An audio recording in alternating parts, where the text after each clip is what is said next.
Well, there are 21 mental variables concerning intelligence. How many emotional variables there are, I have no idea. They stopped counting. Mm. Every single one of those factors play into your success. And so the brightest person in the world that I've ever met is a woman named Dorothea Martin. I met her in Albania. And she and I was charged with inventing a test that will predict success. So we sat down and we discovered through meditation and 69 years of teaching, whatever it was,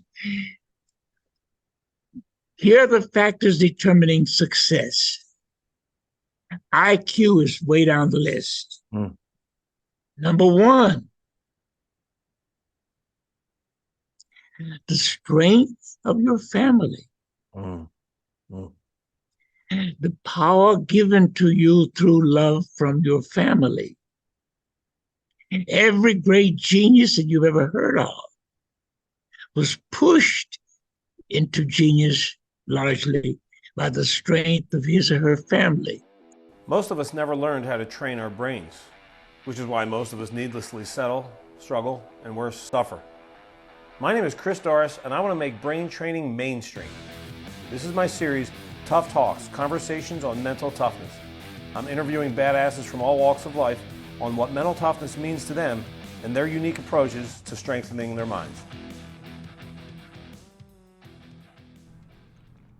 Hey everybody, welcome back to Tough Talks, Conversations on Mental Toughness. I'm your host, Chris Doris, and before we get to our incredible guest today, I want to take care of our one ever housekeeping item, which is if you are not getting the daily dose mental toughness tips in 30 seconds or less delivered to your email inbox every morning of the year at about 6 a.m. wherever you are on the planet, then let's change that. Let's make that different by going to christopherdoris.com/lists, Lists. Now, when you go there, it's plural, Lists, because you can get on the Daily Dose there, or you can get on both the Daily Dose as well as the list where you get notified of these new Tough Talks podcast episodes and my Tuesday weekly blog posts. So christopherdoris.com/lists, Lists, name, email, click, you get all the goodies. All right. You know what mood I'm in right now? Let me tell you what mood I'm in right now. I'm in that mood where I'm pumped that I get to. This is the I get to bring the coolest present to the party mood. I love that analogy. Like, you know, you're going to a birthday party and you know you got the coolest present. And you're like, I can't wait to get there. I can't wait to get there. And I can't wait to have them open it up. And because I know there's just going to be, yay. Well, that's what our guest today is, the gift, Dr. William Maxwell. I'm going to tell you about him on a personal level in a second, but I want to read you his bio. Okay. Because it's just, I mean, I can't read the whole thing. It would take an hour. But I want to read some of it to you, okay? William Maxwell was born in Center Point, Arkansas. Grew up in Arizona, where he was valedictorian and president of his high school student body. He studied at Howard, Oregon State, Maryland, California, Oxford, and Harvard universities. His master's and doctorate are from Harvard. It's amazing. Let's see. In 1957, he was elected to chair an International Education Council for Northeast Asia, headquartered in Tokyo. He's conducted research or lectured in over 60 nations in Africa, Asia, Europe, the Pacific, and North America. He's published in major journals in Albania, England, Fiji, France, Korea, Nigeria, and the United States. He's served on the governing boards of 3 universities. He's managed the nomination of many distinguished persons for their honorary doctorate, including Prime Minister Indira Gandhi of India, Gordon Dryden of New Zealand, professors of physics, Michio Kaku, I want to talk to him about that, Friedhof Capra, Governor Rose Mofford here of Arizona, and Reverend Dr. Warren Stewart, a civil rights leader here in Phoenix as well. He has his most important research concerned how to improve the thinking skills of children, which involved over 60 of his students at the University of the South Pacific, tutoring over 1,600 6-year-olds over a 4-year period, which repeatedly demonstrated IQ gains of 19 or more points. In another demonstration in Fiji, students from Fiji's poorest performing high school were coached by him to challenge the most prestigious high schools to a mental abilities test. In an all-day public competition, the 4 students from Fiji's poorest school outperformed the top 4 students from each of Fiji's most prestigious high schools. His late wife, Mary Elizabeth, was a public health nurse and co-authored some of his books. And then there's all these incredible highlights, like he's the founder of the International Conference on Thinking. He's invented games that make you smarter. And I'll tell you how I know him. I met him, it was serendipitous. I was actually waiting to meet with my advisor, who was advising me, my supervisor for my internship and my own master's program, right? I was waiting for a meeting, and I was sitting in the hallway in this building on campus at ASU. And across the hall on the wall is a bulletin board, and there was an announcement there. It was for they're looking for a sports psychologist for the Global Academy of International Athletics. I thought, that sounds amazing. I'm about to graduate with so it's, one of those pieces, it's a loose leaf piece of paper, right? And like there's on the bottom, they cut them, so there's like little tabs with phone numbers to call, right? I took the whole announcement. I took the whole, I didn't take a little tab. Hell that, I'm taking the whole damn thing. And that was Dr. Maxwell's phone number, and fell in love with him instantly. I remember my first ever conversation with him happened at Super Salad on the southwest corner in Tempe, Arizona, southwest corner of Mill Ave University. And from then on, it's just been this magical relationship. That was 1996. And Dr. Maxwell is one of the most beautifully influential people in my life. He is way at the top of the list of greatest influencers, and I am smarter and better, way better because of him. He's beyond genius. I love to say this about him, and I'll shut up after this. This is a long intro. I've never met anyone with a greater command of the English language than this guy, and he knows so much about so much. So here's my prediction. And this is not even like remotely going out on a limb here. There's no risk in this prediction whatsoever. This is sandbagging like 101. You're going to be smarter after this conversation. That's a lock, and you're just going to fall in love with this guy. So, all right, enough. Let's get to him. Let me shut up and let him talk. All right, Dr. Maxwell, where are you, man? William Maxwell, the man. I just read your introduction to our audience, and I gave them a little bit of our personal background. I let them know that you are very high on the list of most influential people in my life. I am so honored. I talk about you constantly. You are always in my coaching and in my speaking. You have been such a profound influence on me that my heart is full right now to be able to share you, the man that I'm constantly, so many thousands of people are influenced by you through me. So thank you, my dear friend and mentor, for making time for us today. Tell me, I told you. I even predicted that. He's the most humble. I told you. He'll deflect.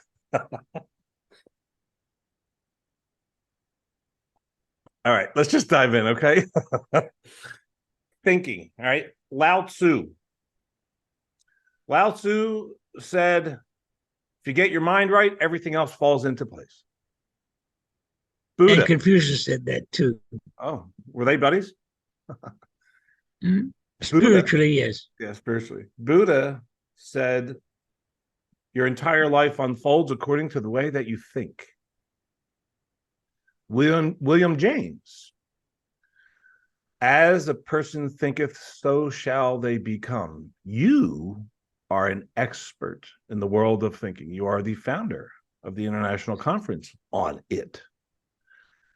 You have lectured in all over the damn world, right, on it. How did you become so fascinated with this thinking business? I'm not an expert on thinking, Yeah, sure. but I recognized when I was in Fiji, particularly, that our species doesn't do thinking well. We don't solve problems well. We don't recognize problems soon enough, usually. We sweep the problems under the carpet too much. And so I am not an expert, but I recognize the problem and try to do one thing to address that problem. And I ask all my colleagues and friends, who are the world's greatest thinkers today? This is 1980, actually 1979, when the idea popped into my head. And they gave me all kinds of names: Maturana in Chile, De Bono in Britain and Malta originally, but in Britain. All kinds of names popped up. The French anthropologist Claude Levi-Strauss, Brunner, da. So I went to my faculty and said, why don't we invite all these people to come to Fiji and think with us? And then the question was, what is the problem that we need to address right now? What is the world's most serious problem? Well, there are hundreds, but the one that I thought of right then was the falling IQ of children. Our children are becoming dumber and dumber. So let's talk about that problem. But back into my real mind, I knew that the real problem of the world was racism and plain ignorance, just lots of ignorance floating around, superstition. But I thought the IQ of children is one everybody can grasp. It's an easy, relatively easy problem. Take them off television. Dad talk to them, mom talk to them, etc. So let's do that problem. So the faculty approved, the vice chancellor of the university approved, even gave me $2,000 to advertise the conference. So we invited everybody on the planet who we thought of as extra smart. And they came, 250 of them came. Wow. Just to give you an idea of who did not come, I called Levi Strauss himself in Paris. And I think at that time he was in his 90s.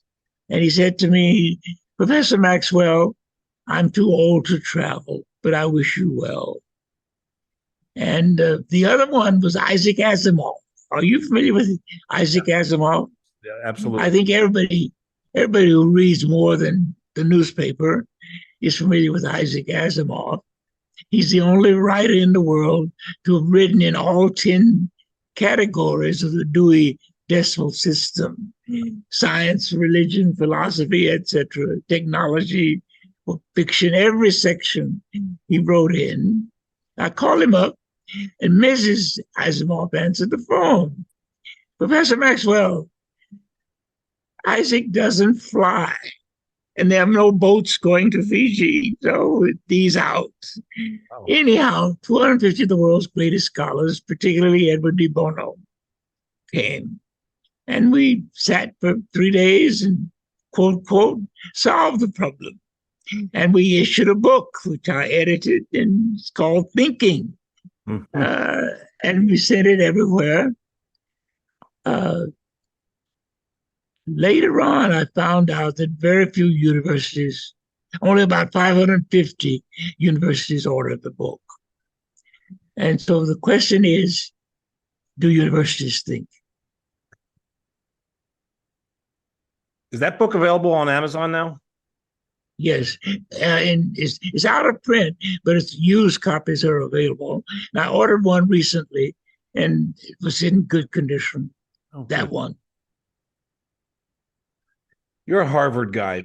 You got your master's as well as your doctoral degree there.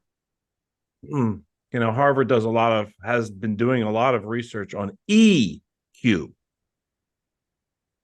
Yes. as a better predictor than IQ for success in life. I don't know how they're defining success. I don't know what that actually matters, but I don't know what their definition is there.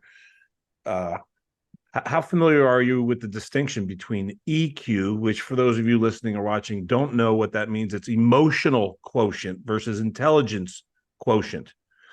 How familiar are you, Dr. Maxwell, with the distinction between the two? Well, there are 21 mental variables concerning intelligence.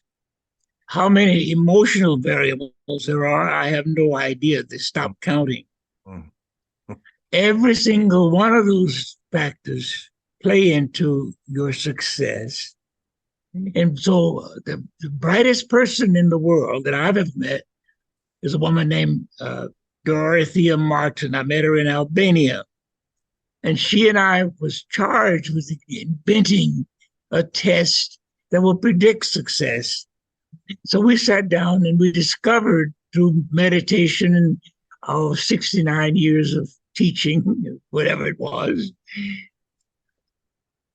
here are the factors determining success. IQ is way down the list. Number one, the strength of your family. The power given to you through love from your family. Every great genius that you've ever heard of was pushed into genius largely by the strength of his or her family. So guess what? Metaphorically, the devil doesn't exist, but something like the devil exists in all of our minds. But guess what the devil attacks first?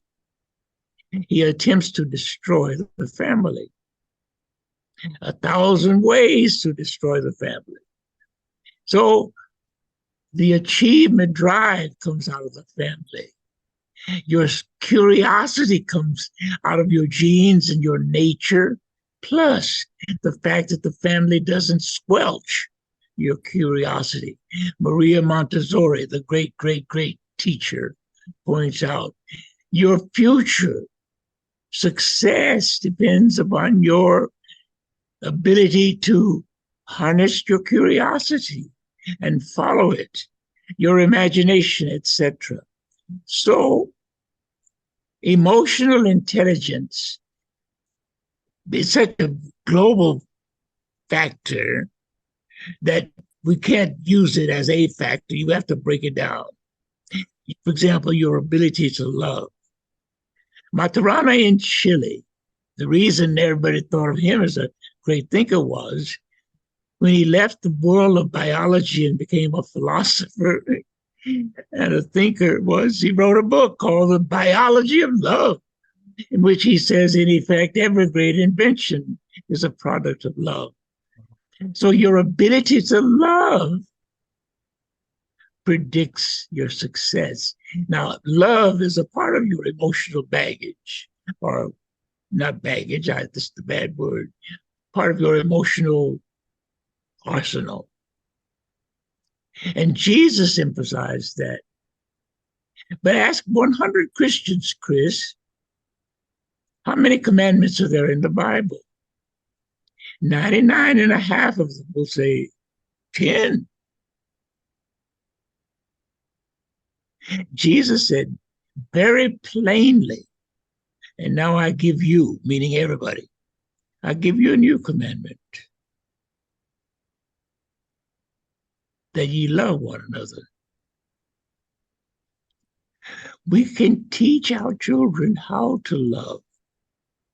Now, that factor was not discussed very much at our first international conference on thinking in Fiji, 1982. But in all future conferences, that will be the principal factor. How do we teach babies, young children, long before they go to school, how to love someone and everyone? I'm going to play a little devil's advocate just for fun, because I enjoy doing that for the sake of thoroughness for the audience. What if it's true that is innate, that when we're born, we are designed to love? And you see all these videos of children of different creeds and colors, and they don't know each other, children at parks or whatever, walking up to each other and just hugging complete stranger children. So it looks like we got that. Like, we don't have to learn that. And maybe we're educated away from that as we Exactly. grow. There's a beautiful anthropologist who made that point, that we are designed to be loved and to give love. But somehow the culture, his name is Jules Henry. He was at Washington University, St. Louis. His book is called Culture Against Man. Our cultures inhibit us from loving each other. Okay. And you see that, it's strange. You see that in every culture in different ways. I lived in Korea 11 years, but my first 2 or 3 years, I learned that Korea was a beautiful culture. I fell in love with the culture of Korea, but there were a non-touch culture. A non-touch culture. When you meet someone new, you don't shake hands. You certainly don't hug each other. You merely bow. For example, the Department of English, where I taught at Chungnam National University in Southwest Korea, it was one of 5 national universities. The faculty of English were 4, and I became the 5th member of the faculty of English. And all 5 came over to my home once a week, where they were supposed to teach me Korean, and I was supposed to teach them English, help their English conversation. One of them was telling me about his wife somehow. And I said to him, just out of like a curiosity, out of bound, Mr. Lee, that was not his name. I forget his name. Mr. Chung, have you ever kissed your wife? No. No. He had 4 children. Have you ever kissed your wife? No. What's wrong with the culture that says don't touch each other? Is that still true? We have it in our way, a different way. I know Koreans, but I've never been to Korea. Is that still true for Korean culture? No, it's changed. You find Koreans hugging each other now. Particularly soccer did that, Well, that is, hugging is now acceptable in Korea. But in this is 1955. Hugging was taboo. But every culture finds ways to inhibit our natural love. So then, the question isn't how do we teach children to love? It's really how do we teach them to continue to love? Exactly. And Erickson solved that one. Erik Erikson at Harvard. By the way, he never had a doctorate. He never had a master's degree. Harvard, in order to appoint him professor, had to give him a master's degree. Anyway, Erik Erikson was the hero at Harvard in psychology. But when he died, he made the front page of the New York Times. Front page, lead column, Erik Erikson. He was such a guru. The baby automatically, at birth, falls in love with the mother.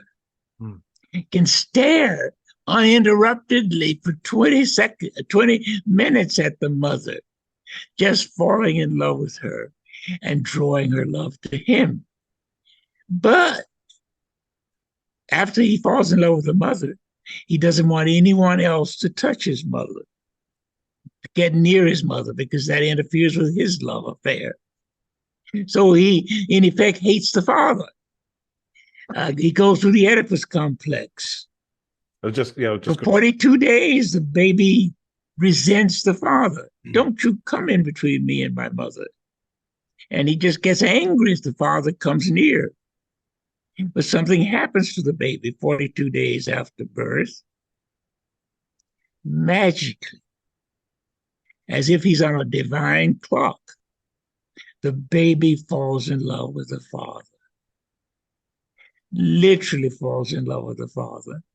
Gives the father a tremendous smile, which the damn psychology books call a social smile. It's not a social smile, it's a father smile. But that same father smile does serve also as a social smile, but it's designed for the father, and the father's heart melts. Nature has designed us to love the universe. And Erickson points out the proper sequence. You fall in love with your mother, your father, your siblings, your clan, your tribe, your city, your nation, your race. Nothing wrong with loving your race. Love it.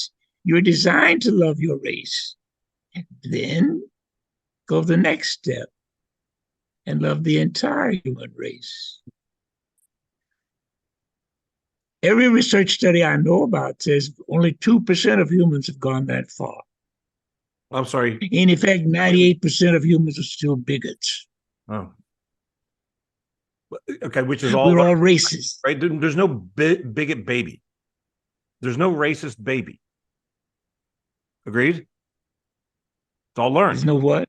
Racist babies. No. Right. Well, there are no bigot yes, babies. all babies are all babies are anti-father. Oh, at birth, all babies are anti-father. Until so 42 they're days. prejudiced against the father. 42. But they get out of it. If the father's in love with the mother, treats the mother properly, the baby actually falls in love with the father 42 days. Okay, so then the baby's cool with mom and dad, and the baby and new humans are automatically loving each other beyond mom and dad. Do you agree? The baby's ready to love the siblings, but not immediately. But at some point, okay, like whether we get to 1 or 2 or 3, like children, prior to being educated otherwise, they just love people. They love each other. Yes, yes. Peaceful, loving. They fall in love with the grandparents. Bigotry, separateness, right? Racism. These are constructs that need to be learned. Do you agree? I don't see it that way, Chris. These are constructs that are built into, but are overcome with natural development. Yeah. That is, think of the baby as anti-father. There's no word for that in the English language. Okay. But it's there. Oh, well, I guess we do have a word in it. It's Latin, Greek, Oedipus complex. It's a hate word. The baby hates anybody, including father, that interferes with his relationship with his mother. So the baby grows. So the baby is built to be prejudiced. Oh, for 42 but days? But the baby is also built to get over it. Okay. All right. Okay. All right. So maybe that's like some kind of evolutionary, old school, clinging on survival, element. But the piece that you just said at the end is the humans, we are also designed to get over that. We have the ability to get over it. Yes. But then the culture says, stay prejudiced. And this American culture, for example, is probably the most racist culture in the world because it taught, actually spiritually taught, it's not only good to hate blacks, it's necessary to hate blacks. You believe that we are gradually, well, let's remove the word gradually. Do you believe that we are at all evolving beyond that?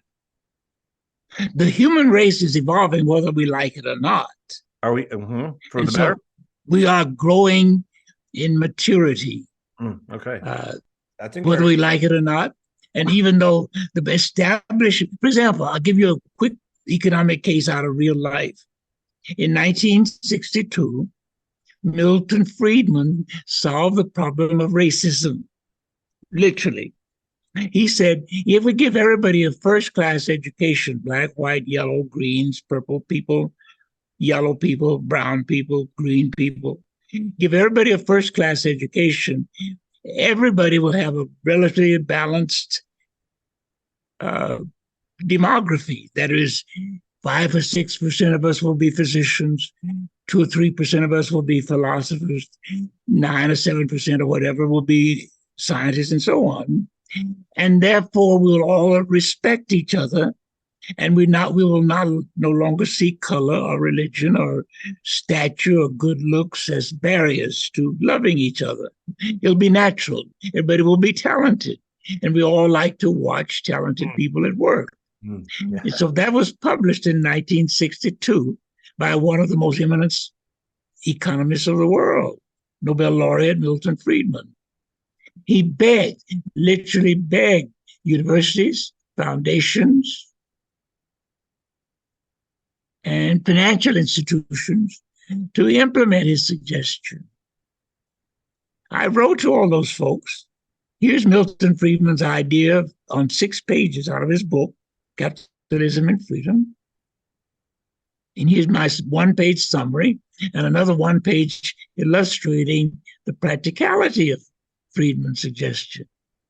Can I come and talk to you about it? Not one university on this planet was interested. Not one foundation on this planet was interested. And not one bank or insurance company or other kind of financial institution was interested. And that was almost that's 38 plus 20, that's 60 years ago. For 60 years, not one person is bothered to literally read Milton Friedman and implement his recommendation. Here is how you eliminate racism. Just let everybody fall in love with that genius basketball player named Jordan, or that genius heart surgeon named whatever. Let everyone fall in love with the genius that they see in front of them, and racism will evaporate. You know, was it Marx? Culture said, no, don't do that. Let's keep our prejudices. I'm going to summarize your answer as yes, that we're evolving beyond racism. And if I'm putting words in your mouth, I apologize, but I hope that's no. right. I wish I could be as succinct as you. We are evolving beyond. In fact, the Baha'i faith, to which I am a member, has said that very, very explicitly. You know, we went through the tribalistic stage, we went to the nationalistic stage. But even before that, we were very clannish, etc. We're tribal now.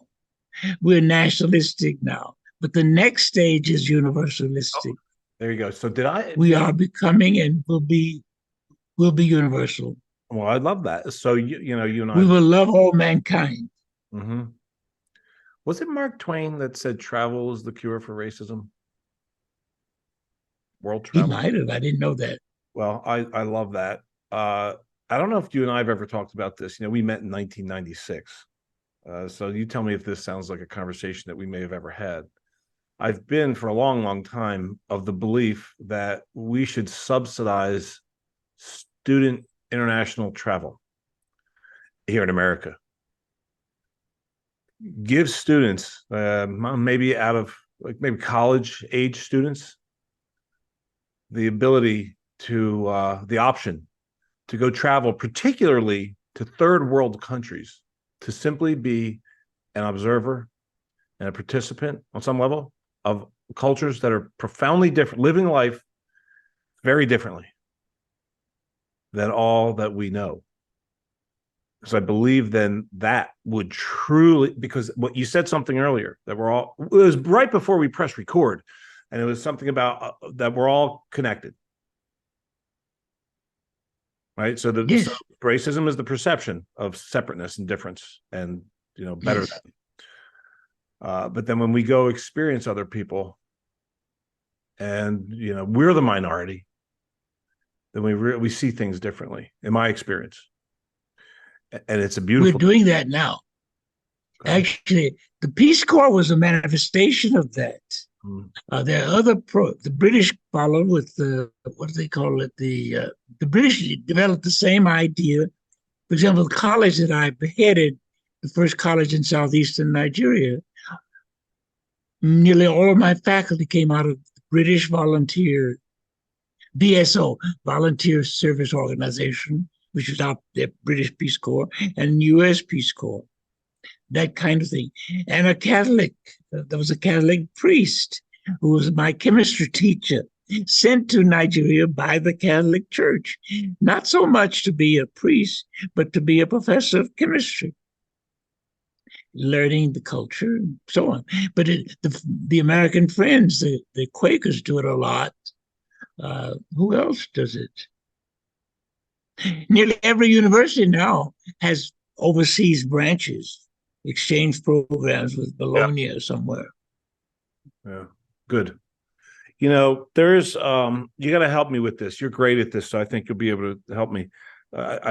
Tell me, who was this? Who said this? I know that this is from one of the smartest people in history. I just can't put my finger on who it was. Every child is a potential genius. Who was that? Who said that? The only person that I know who said it first was myself. That's who it was. That's you. So can we talk about that for a minute? Every child is a potential genius. Really? Yes. Even if they come from a dysfunctional family. Because you said if the family... It's implied everywhere, though, in the literature. It's implied, but never so succinctly stated. I think I'm the first person to say it. I wrote a paper, and that was what I delivered in Nigeria in 2014. Every child is a potential genius. Okay, but what if, I don't want to hear about this. This is because I love that. But you also said that the number one determinant of success is family strength. So maybe it's not inconsistent with that, but so a child that comes from a tragically dysfunctional family, can they be successful, and can they be a genius? Well, the beautiful thing about the human nature is yes. I'll give you two extreme cases. There were two lawyers at Harvard Law School who decided to do a really deep analytical study of delinquents. So they decided to go deep and study 85 American delinquents. Guess what the characteristic of every one of those delinquents was? Bad relationship with dad, or absence of father. Yeah, exactly. And the father was not, it was more likely he was not absent, he was present, but dysfunctional. He was a drunk and abusive. Even though these 85 kids were abused by this abusive father, 15 of them turned out to be successful. They proved Gluck, their names were Gluck, Glueck. They proved that even though we were all abused and mistreated and have excuses for failure, we are designed for success. So, there are a lot of different measures, right, of intelligence. There's so many different measures. We just talked about IQ, we talked about EQ, social, intelligence, athletic intelligence, all kinds of different ways to measure intelligence. So you're saying every child is a potential genius. The word potential, so you're not, the quote isn't every child is a genius. The quote is every child is a potential genius. And what is what's it contingent upon? Great family. There are thousands of factors involved. There's a beautiful book on my table on my desk right now called The Geography of Genius. The geography. Exactly. One scientist just decided to study where the hell the geniuses come from. And so he went around the world looking for genius explosions. Florence, Italy, Yes, Florence, Italy. I discovered what's going Power on of the in Florence. Statue of David. There's something special about that statue. There's something what went on in Florence that created so many geniuses. Then the other one, the other very great one was, of course, Athens. What the hell went on in Athens about 400, 500 years ago? The other one was in China, and another one was in Chola, India. And guess what the Chola Indian one did? Not only did they create this beautiful environment about 900 years ago, that environment had an influence 900 years later. The greatest mathematician in modern times was a person born in poverty in that environment. What in the heck is his name? It's right on top of my tongue. I'll think of it in a moment. But the two Nobel Prize winners in India all came from Chola 900 years later. How do you spell that that area or that town or city? Chola, Chola, India. I don't know if I've ever heard of Chola, India. It was a great dynasty and produced the most beautiful environment in the world and was verified by a Japanese researcher who was Srinivasa, is the name of the mathematician. Srinivasa there are two pronunciations, Ramanujan or Ramanujan. Ramanujan, the Indian mathematician. He was self-taught. He taught himself, and he was publishing new ideas in mathematics even before he went to high school. That area of India produced all these geniuses. So a Japanese scholar studying the life of every great Japanese, every great mathematician in the world said something is wrong here. You cannot produce great geniuses unless you have beauty. So he flew to India to see what the hell happened in India. And he discovered, wow, that province of Chola still has all these remnants of great beauty, gardens, palaces, amphitheaters, everything. Same with Florence. The same with look at Greece when you visit the Parthenon. Yeah, the mathematical beauty of that one structure alone is inspiring. Mm. So every great genius you know of, if you look deeply back into their background, there was beauty there. Hmm. So, Chris, back to your answer, there are thousands of factors determining whether or not the mind becomes really fruitful. Okay, so give us a couple ones that are accessible for anyone. A couple things that anyone, anywhere could do to strengthen their minds. Music. Plato, everybody agrees. Put music on the agenda. Suzuki urged us to start music lessons for children at age 2. I have a friend. I have his book. I have a friend who's a medical doctor in Florida. I have his book. He decided to study genius babies, and he found, lo and behold, Einstein's mother played great, great music to Albert all day long. So there are thousands of factors operating, and we don't use but a tiny percent of those factors. So you don't mean playing an instrument, you mean just listening to great music. Merely listening does it, but then Suzuki goes further and says, well, if you're going to listen, you might as well learn how to play, which is a natural inclination. I'm tired of listening to somebody else's music. I want to make my own. Okay, that's great. What else? You created a game. Your mother. Go ahead. Games, please. I created games. I invented games to start the child. And I sent it everywhere and no one is interested. So I didn't give up yet because I have to You keep don't. going, but That's not give up. people Is miss not that in one. your DNA.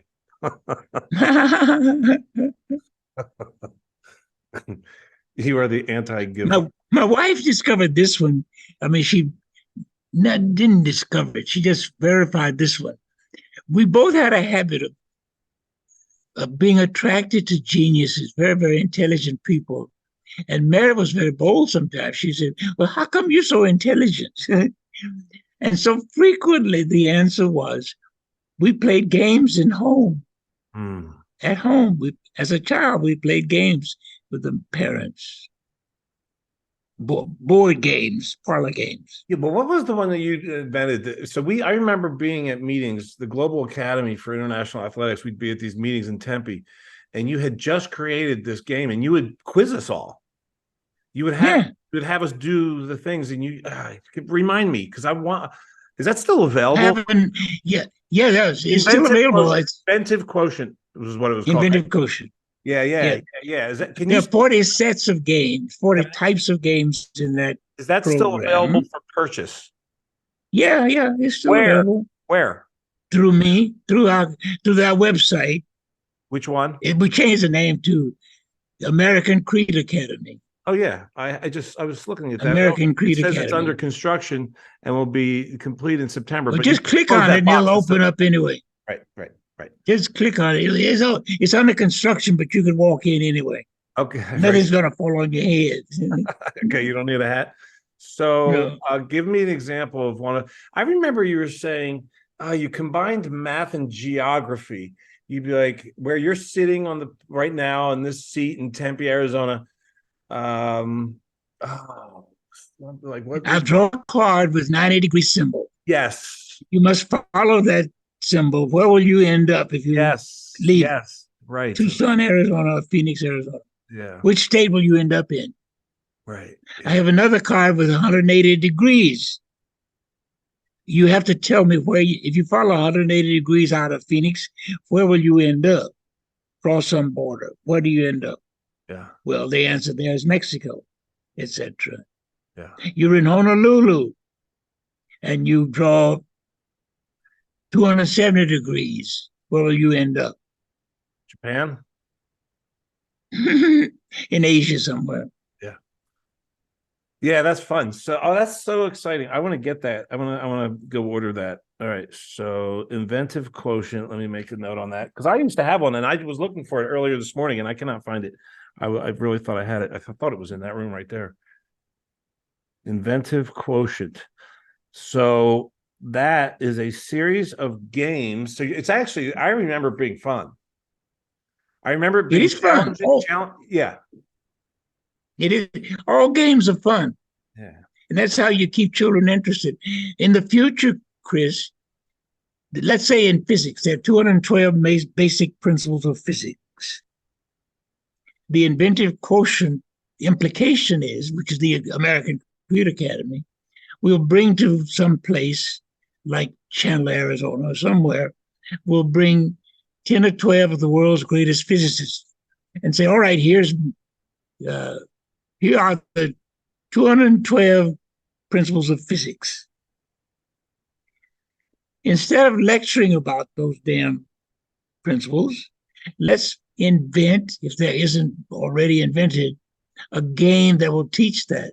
But the fact is that clever children have already invented games that illustrate those 212 physics principles. For example, children play hoops.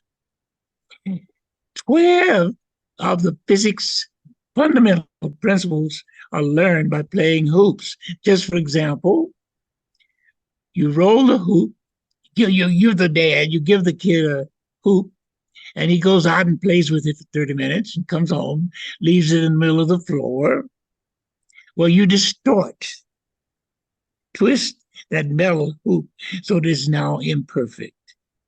Here's a 6-year-old kid, he picks up his hoop and he looks at it and he says, oops, all radii are not of equal length.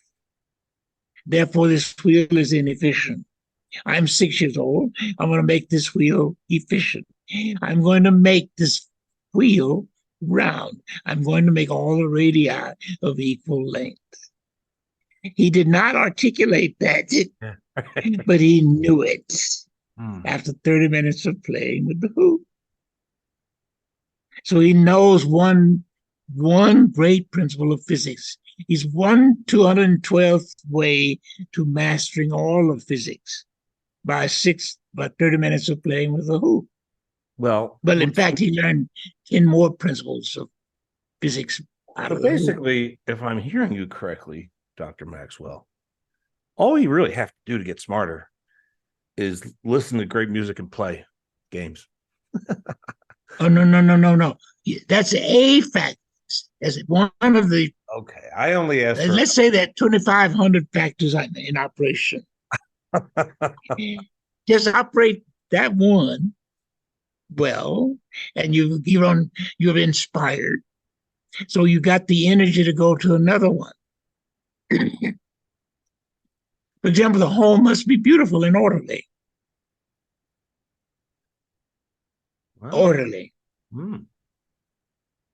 I can guess that the home you grew up in, I'm guessing, was extremely orderly. You knew exactly when breakfast was going to be. You know where lunch was going to be and when. You could even predict what was going to be for lunch. And you knew dinner. You all sat together and had dinner and talked. You didn't get on the telephone while you were having dinner with your family. There was a great orderliness. So there are thousands of little factors that are operating, most of them unconscious. But you learn how to manipulate all of them. You could be late for dinner, but you didn't feel good about it. Have you written, how many books have you written? Do you even know? Edited and written about 22. So are any of them on this? Like things that people, like what are the some of, if not all of? Yeah, my super parenting book tells the basics. Super parenting. Yeah, that's on Amazon and it's still in print. And it's only 20 super bucks. Parenting, one word. Yes, with the P capitalized. Did you William Maxwell, Super Parenting. All right. But that's the subtitle is Child Rearing for the New Millennium. Oh, that's nice. Very nice. And you're currently working on a grandparenting one. That's at Press, the Christian Publishing House is printing. I just got a note from them yesterday. They almost finished editing it. All right. And is Super Parenting also on Amazon? Oh, yeah. Yeah, it's there. Of course it is. $20. Nice. It was a bestseller in Fiji. Oh, really? But not in America. Americans don't believe in parenting. Oh, stop it. All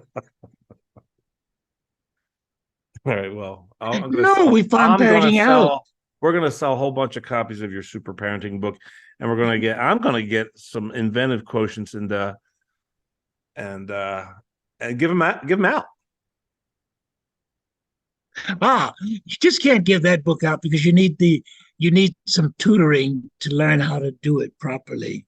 I have a handbook that goes with the game. Okay. That the whole thing is $40. Okay. But you do with that. I always give at least 30 minutes of tutoring, but you actually need more than 30 minutes because it changes the way we think. Let's say you are a dad. In this case, say you are a granddad and you're going to play Inventive Quotient with your grandchildren. You only need to play 7 minutes a day. But you engage 7 minutes with your child. You're not only teaching the child geography and how to use a circle and so on, but you're also teaching the child how to be patient, how to concentrate, how to focus. and how to show respect to grandpa. Mm. You're teaching much more than you think you are, grandpa. But if you order it, I'll send it to you with a caution. I need to coach you how to use it.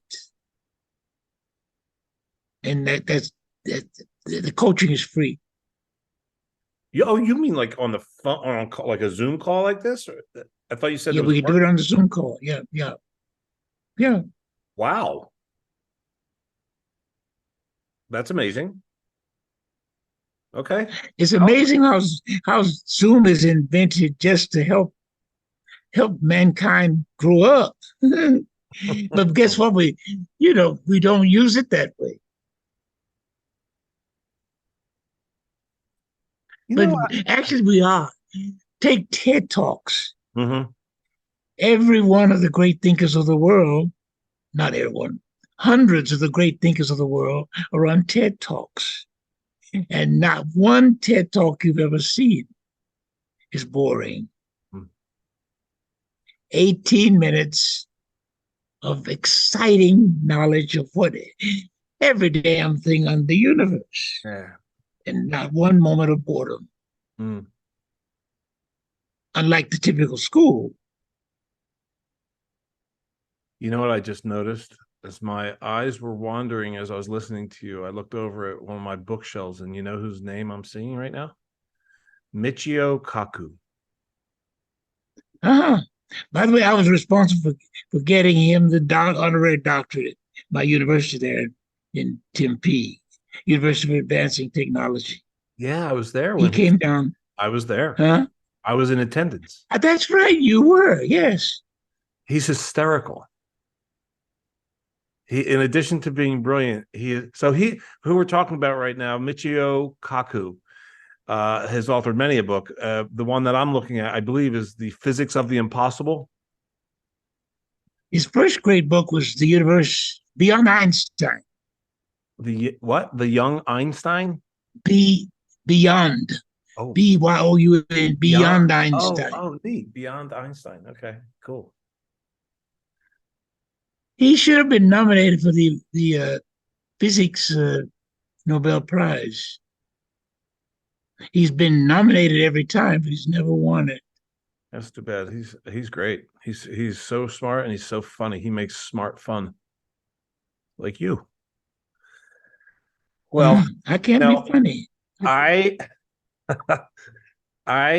called it when I introduced you, and I've said this many times, that just being with you, being in conversation with you, or even just listening to you for a few minutes, needs to get on the list of things you can do to get smarter. Spend some time with or around in a conversation with Dr. William Maxwell. Your IQ goes up 10 points right there. Oh, I wish. Well, I know. That would be the magic wand. That would be a magic wand that you could wave over. You are a magic wand. I told you the other day that wonderful story, and I tell the story constant. I'm always telling this story when I'm coaching leaders, that you included me when I was about 25 years old and had absolutely no real practical experience other than being a social worker. You included me in some really important events, with the Global Academy for International Athletics. And you included me in ways that I felt completely ill prepared for. I was petrified, and I felt absolutely inadequate for the charges that you were tasking me with. And you believed in me. And as a result, my competency, self-perception skyrocketed. And that has changed my life. So I'd like to say thank you. Well, in self-defense, here he goes. I chose you to do that because I sensed in you, Chris, you have some high intuitive power where you always say the right thing. Most people do not have that power. Maybe we can. That's intuition. It's not logic. We underestimate the power of intuition in helping us through life. Thank you for And that. you have that. I appreciate that. I'm acknowledging that. I'm receiving that. Thank you, my But dear it's not friend. my idea. That's the guy who wrote the book up, the organization, Townsend. He said there were only about 4 or 5 people in the whole of New York that he trusted. And these people they trusted their intuition. Intuition is powerful. We need to channel it and use it and believe in it. But our culture discourages intuitive thinking.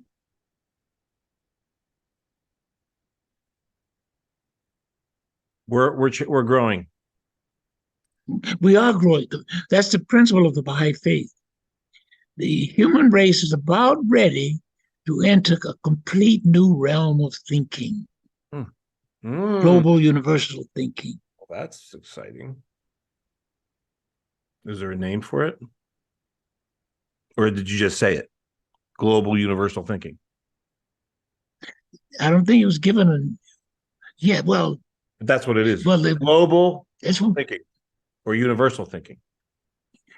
Yes, universal thinking, meaning the wide embrace of mankind. Everything about us is embraceable. The whole species, despite our flaws. Yeah. We are the child of God. We are his number one creation. We're his ultimate creation. There's no other creation after us. Yeah, when each morning I read a document that I created, which we don't need to get into it, but the first line I learned. I'm divine grace. Well, it's a longer version. I'm working on I'm doing my third version of that document right now. I am an expression of divine grace in human form. I took that from my studies at the Oneness University in India. I am an expression. What university? Oneness. Oneness. That's the theme of the Baha'i religion. That you just amazing. Yeah. We'll have to have a conversation if we haven't about my experience at the Oneness University. I'd love to hear it. Okay, well, we'll set that up. Thank you, Doctor. Thank you. Thank you from the bottom of my heart for see this. You know what I love about this so this episode. You know what it feels like when you're going to a birthday party, someone else's birthday, and you got them the best present ever, and you just can't wait to give it to them and watch them open it. You know that feeling? Mm-hmm. Yeah, that's the feeling I got right now, sharing you with my tribe. So thank you for being that gift. Do itashimashite. Do arigato gozaimasu. Do itashimashite. Thank you. That's Japanese for you. Thank you, and you're welcome. Thank you for saying you're welcome for me. All right, my dear friend, I appreciate you and love you so much, and thank you for everything. I kind of gotta tell you, I told you so. I told you you'd be smarter after listening to this man. It's impossible to not be. His genius is just contagious. God, I'm reminded, I haven't had that long of a conversation with him in a very, very long time. And I'm reminiscent of so many, one-on-ones with him, also being in team meetings with him where he would just go off and riff, and everyone was totally in rapture, like thinking, how in the hell does this man know so much about so much? I think Bill's 94 right now. How sharp. I mean, he hasn't lost a step. He's just crackling. So impressive. What an incredible human being. And here's a thought that I had. That kind of conversation can't happen. I call it high context communication, or it's called that. And it can't happen that way if not for decades of close friendship and mentorship. So, well, I'm super excited to go get another. I don't know. Maybe I gave it away, or maybe it's somewhere else in my house. The Inventive Quotient. I want to get another copy of that. I encourage you really to do that. It's incredible. It's a fun way of getting smarter. And I had no idea, but he's offering that what comes with it is time with him on a call, and he's coaching you on how to use it. I mean, that alone is worth that's worth $4,000. So Inventive Quotient, and you can get it at AmericanCreedAcademy.com. I wanted to ask him, why is he calling it that?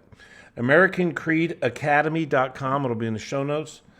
And I also strongly encourage you to get his book, Super Parenting, which is available on Amazon.